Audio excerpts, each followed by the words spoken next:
네, 반갑습니다. 표준 엔지니어링 대표 서의석입니다. 오늘은 최근에 발행된 국가 채무와 경제 위기, 간단히 얘기하면은 국가 빚이 점점 늘어나면은 경제 위기가 온다. 이런 저서입니다. 이런 저서를 살펴보고 앞으로 어려운 대한민국의 앞날을 걱정해보는 그런 시간을 갖도록 하겠습니다. 이 책은 1장에서 5장까지 구성되어 있습니다.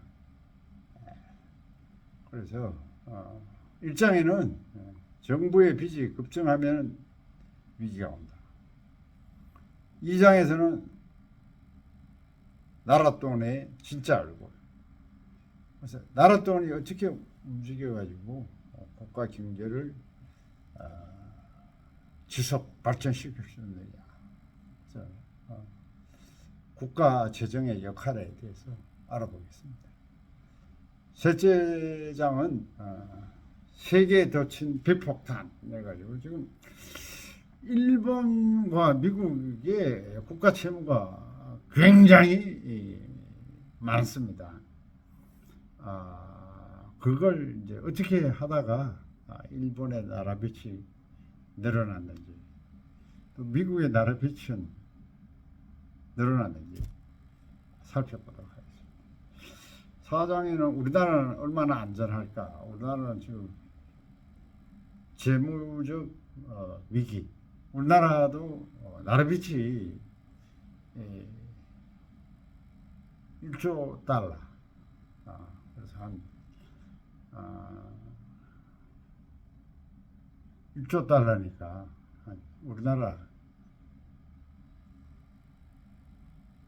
1달러가 요새 1,400원 잡으면은 지금 나라 빚이 1,400조에 가깝죠. 우리나라도 어떤 위기가 오지 않을까. 예전에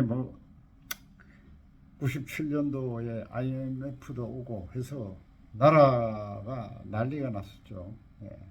엄청난 또 기업들이 도산하고 국민은 도탄에 빠지고 그런 난리를 겪었습니다.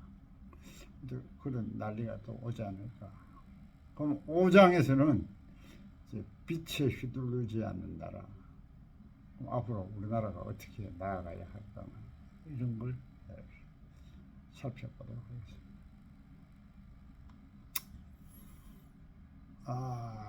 재정, 이게 적자 재정이 이제 인플레이션을 가져옵니다. 당연한 거죠. 계속 적자가 나면은 계속 정부에서는 그 적자 폭을 메우기 위해서 돈을 찍어내야 되잖아요. 돈을 찍어낼 때 그저 돈만 찍어낼 수는 없어요. 국채라는 것을 발행해가지고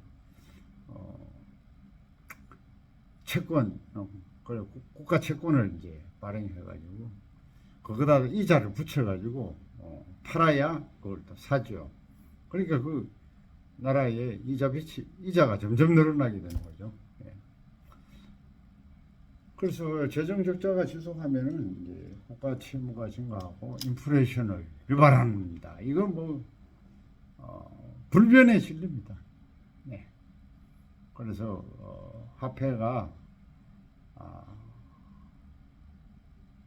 이게 뭐냐? 공급이 생산량보다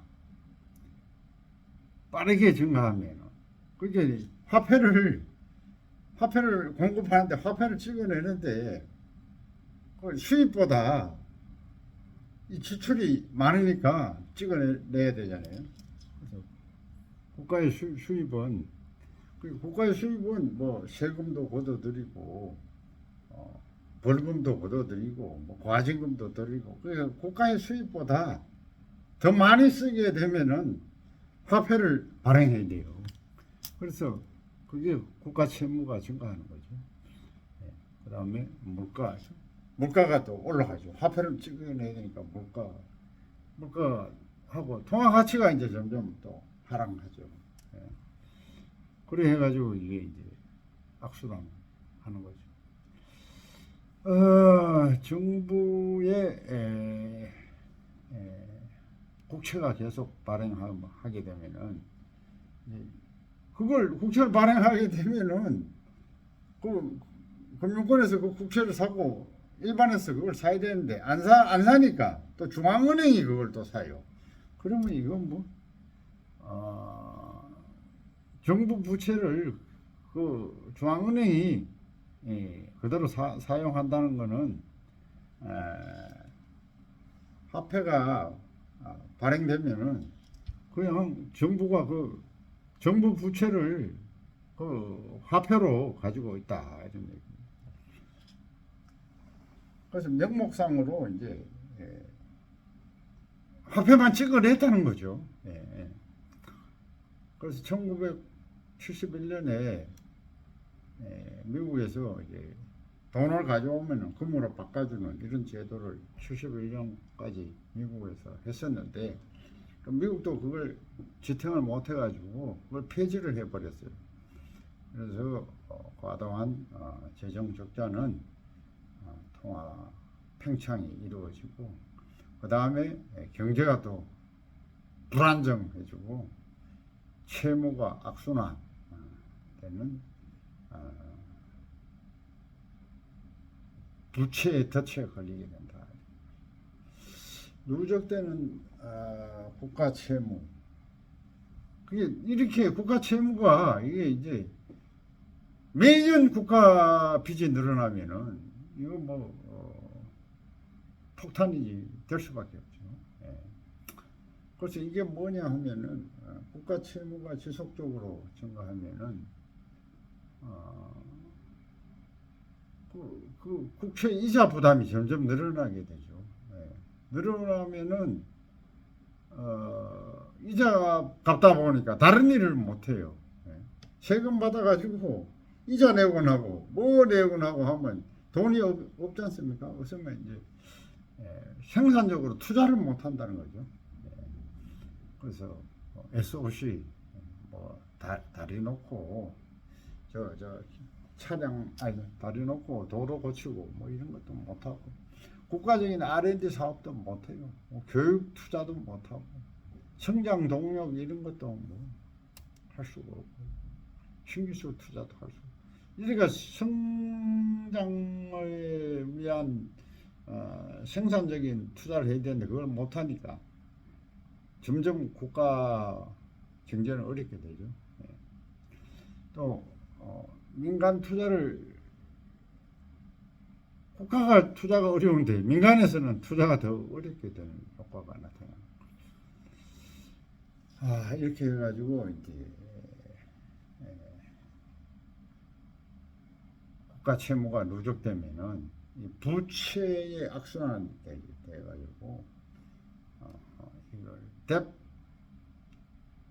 뎁 스파이럴 나선형으로 하면서 점점 커지는 뎁 스파이럴에 빠져가지고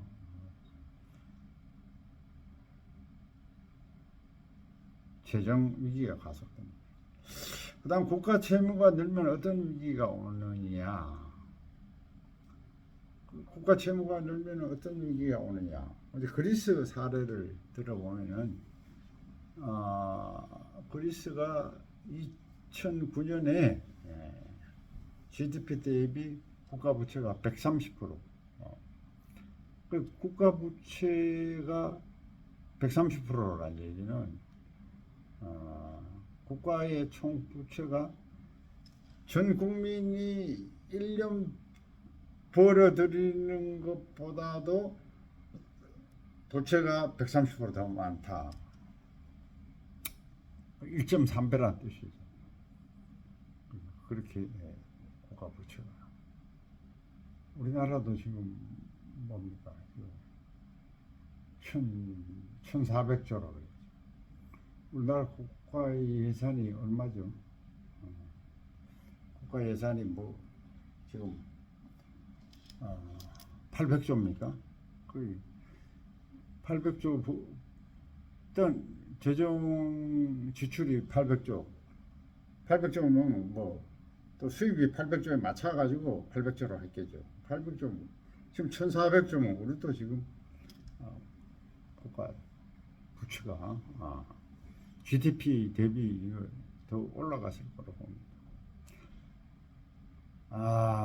그 다음에 나라 돈의 진짜 얼굴. 이건 뭐 국가 재정을 어떻게 순기능을 가지고 쓰느냐 이걸 알아보겠습니다. 아까도 얘기했지만은 수입을 수입과 지출을 균형을 맞춰요. 정부가 벌어들이는 거 조세 수입하고 지출 이걸 잘 맞춰야 되는 거예요. 지출은 뭐 여러 가지 있겠죠. 뭐 국방비도 써야 되고 복지 뭐 얼마나 써요. 복지 교육에 써야 되고 공무원 봉급 줘야 되고 아유 재정 돈이 다리 놔야죠.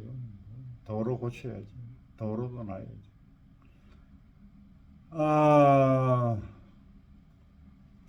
전통적인 재정은 이제 자원을 분배, 적절히 자원을 분배하고 또 소득도 재분배, 소득도 이제 재분배. 좀 많이 버는 사람한테 좀 거둬들이고 그 다음에 이걸 경제를 또 투자를 하고 해가지고 경제를 안정화시키고 이렇게.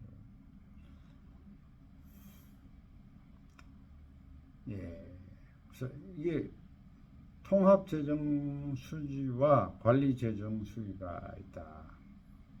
수지라는 수입과 지출 그거의 약자입니다. 그래서 통합재정수지는 국가의 총수입에 총지출을 뺀 거죠. 근데 국가의 총수입 그 다음에 총지출 뺀 거. 이제 총수입에는 국가가 거둬들이는 또 사회보장성 기금이 있어요. 그게 국가가 많이 거둬들이잖아요. 국민연금도 받고 뭐 저것도 건강보험도 받고 뭐 이런 거 다 받죠. 이런 거 받는 거에다가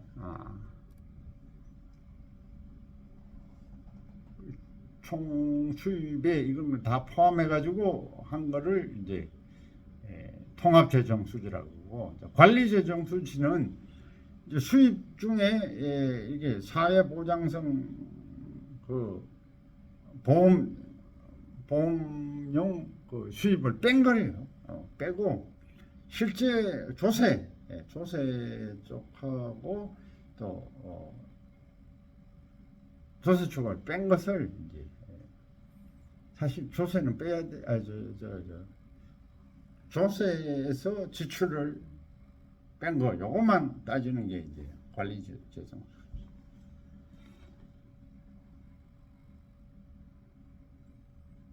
이렇게 보면 됩니다. 그래서 국가 부채는 이제 세 종류로 나누는데요. 근데 D1, 뎁1, 뎁2, 뎁3 이렇게 나눕니다. 그래서 뎁1은 이제 중앙정부가 상환에 의무를 지는 채무, 이걸 뎁1이라고 하죠. 뎁2는 이제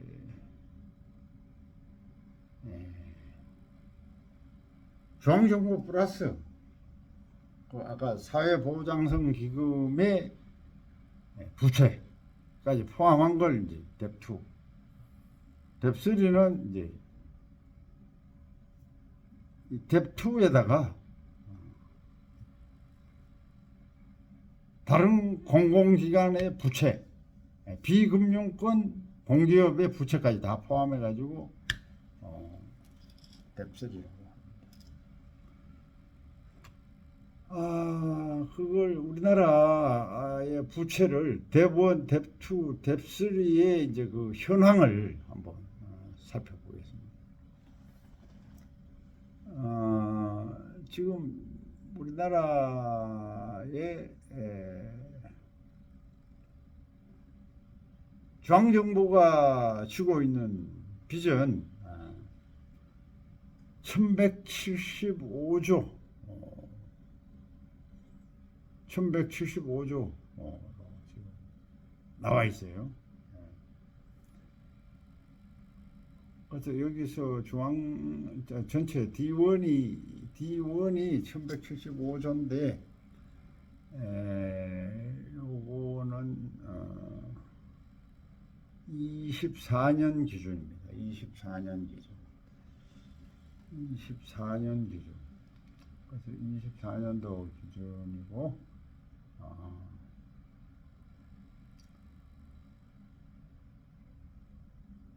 중앙정부가 1142조에 지금 있고, 그 다음에 지방정부가 34조에 지금 빚이 있네요.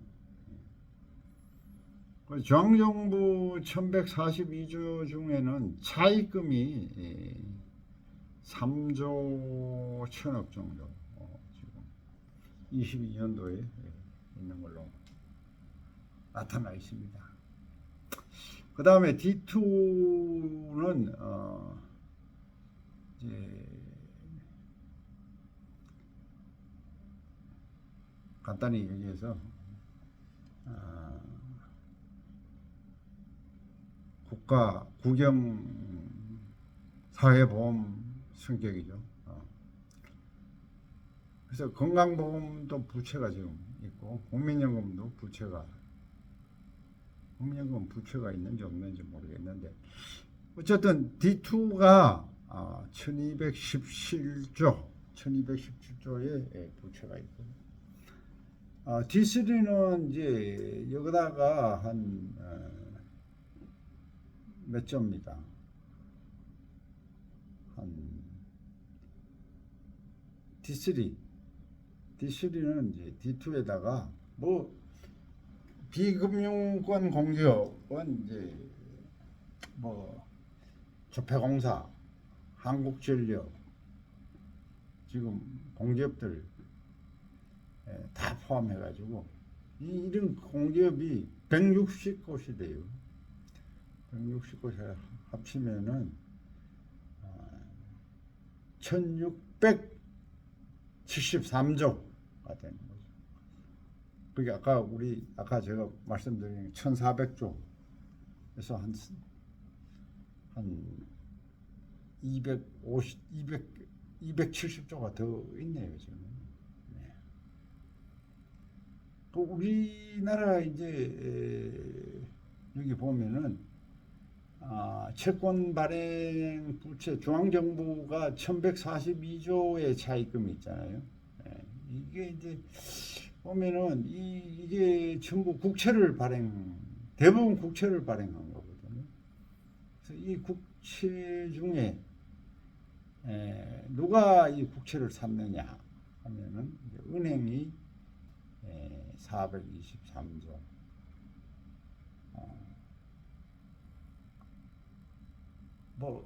이렇게 해서 투신해서 이게 1057조가 이제 국내 보유이고 또 이게 국내 보유이고 해외 보유가 한 230조나 됩니다.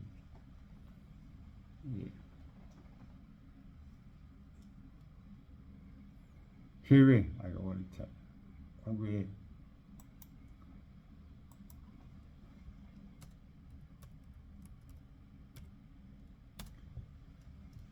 국외가 지금 우리나라 그 전체 채권 중에 외국이 우리나라 국채를 많이 보여요. 한 230조. 우리나라 빚을 거기서 가지고 있는 거죠. 근데 아시아가 120조. 국가별로 보면 미국이 제일 많이 가지고 있어요. 우리나라 국채를. 그 다음에 중국도 가지고 있어요.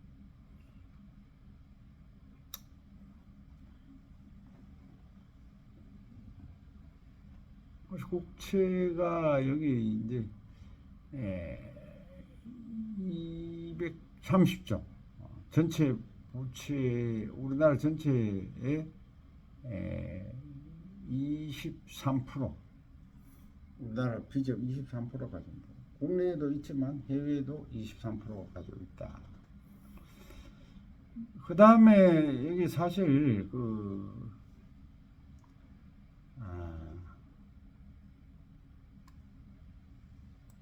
국내. 그 다음에 이제 국가가 사실 부도가 날 때 이거 빚만 늘어나는 게 아니죠. 빚 외에 또 우리나라 또 중요한 것이 외환 보유고라고 생각해요. 외환 보유고. 우리나라가 지금 외환 보유고 없다 이러면 난리 나는 거죠. 이 책에는 안 나왔어요. 그래서 외환 보유고 수출을 해서 각 기업들이 그 달러 통장에 달러를 받아들여 가지고 또 그 기업들이 직원들 봉급 주려면은 그걸 이제 은행에 가서 달러를 우리 원화로 바꿔 가지고 또 봉급도 주고 그래야 이제 그 은행이 가지고 있는 달러돈 이 달러돈은 다 저거 국가의 돈이 되는 거죠.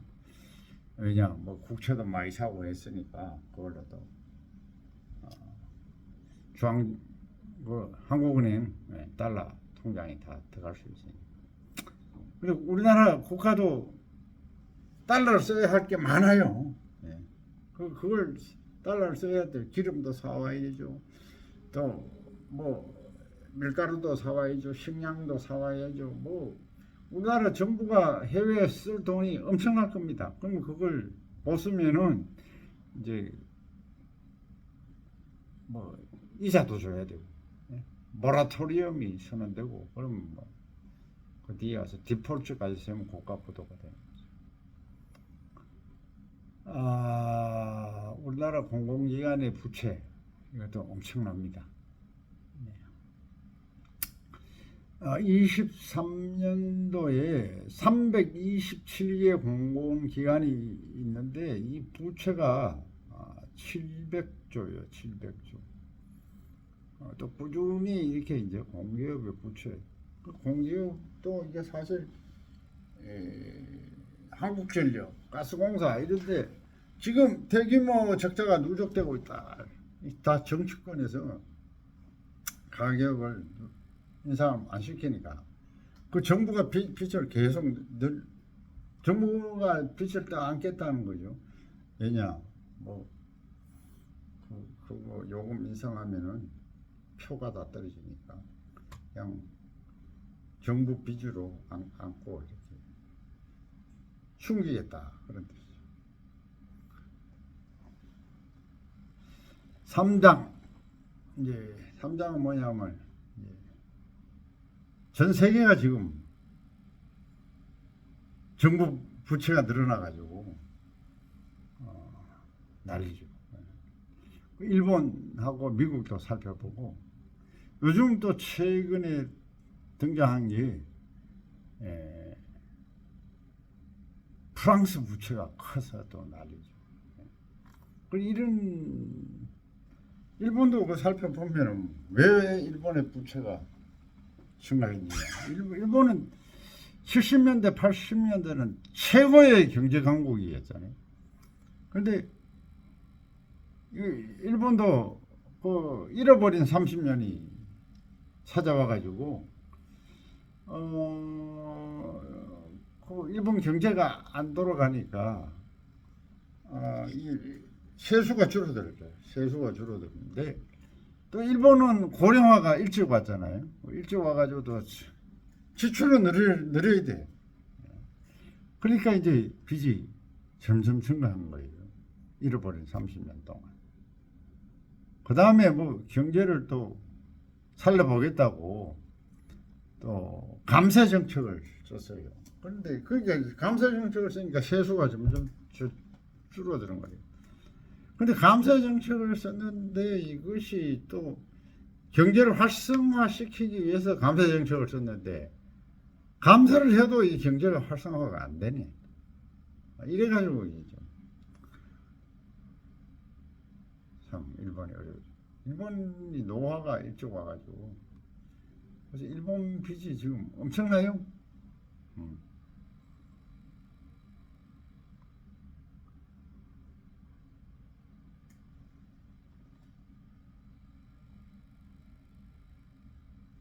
그 다음에 미국 빚을 또 살펴보면 미국도 마찬가지죠. 예. 미국도 지금 뭐 2008년도에 그 금융위기가 왔잖아요. 뭐 위만 브라더스인가 해가지고 뭐 그때 뭐 전부 그 부동산 거품이 뭐 빠져버리니까 뭐 난리 나서 미국도. 예. 그 다음에 또 코로나까지 또 19년도 코로나까지 와가지고 부채가 지금 원래 미국 부채가 37조 달러예요. 그 뭐냐? 우리나라 1조 달러니까 미국은 우리나라 전체 부채의 37배네. 예. 이것도 비슷합니다. 사실 감세 정책을 계속 꾸준하게 썼는데 그 다음 미국은 국방비가 엄청나죠. 그러니까 막 지금 그다음 이자가 또 이 부채가 많으니까 국채 이자 주다 보니까 이거 뭐 투자 여력이 없어요. 예. 그래서 흔들흔들 하죠. 이렇게 해서 이게 국가 경제도 마찬가지입니다. 그리고 이 가정 경제도 마찬가지고 개인 경제도 마찬가지. 이 벌어들이는 것보다 지출이 많으면은 빚만 늘어나는 거죠. 그러다 보면은 그게 악순환이 돼가지고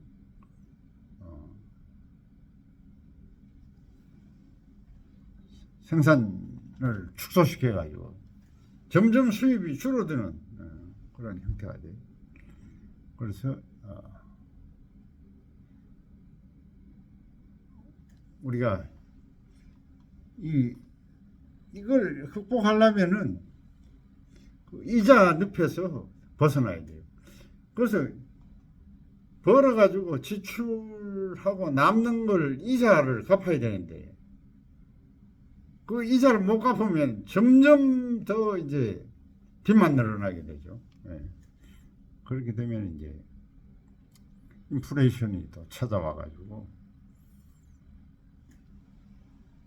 점점 부채 악순환이 돼가지고 나라 국가 부도가 이어지고 민생은 생사를 헤매게 된다. 이렇게 돼요. 그러니까 이제 어쨌든 경제를 활성화시켜 가지고 국민의 일자리를 많이 만들어서 국민이 소득을 올리고 거기에 세금을 받아야 국가의 수입이 생기는 거예요. 그리고 기업에 또 세금을 받아야 국가의 세입. 그러니까 이게 기업이 국부의 원천이라. 그래서 기업을 잘 키워서 기업의 국제 경쟁력을 키워야 돼요. 그래서 이런 것들을 교육을 시키고 정부하고 기업 또 연구기관 이런 데서 공동으로 하고 해가지고 국가의 성장 엔진을 계속 개발하고 그래서 굳건한 국가가 될 수 있도록 그렇게 노력해야 됩니다. 그러지 않고 뭐 투쟁이나 하고 그저 공짜나 몰라 그러고 뭐 저 거짓 선동에 휩쓸려 가지고 일 안 하고 이러면은 이제 그야말로 북처럼 붕괴돼요. 북에는 뭐 기업이 없잖아요. 외화가 없어요. 북에는. 우리는 뭐 그래도 남쪽에는 현대도 있고 LG도 있고 뭐 삼성도 있고 그래서 거기서 이제 달러를 벌어들이고 일자리 창출하고 세금 걷어들이가 되는 거지. 북에는 뭐 달러가 없으니까 흉년 들면은 굶어야 되잖아요. 그래가지고 북에는 300만이 굶어 죽었다잖아. 90년대 말에 고난의 행군이라고. 그런 일이 없도록 우리 전부 열심히 시장에서 승리할 수 있도록 연구하고 개발하고 주야로 일해야 됩니다. 예, 이상입니다.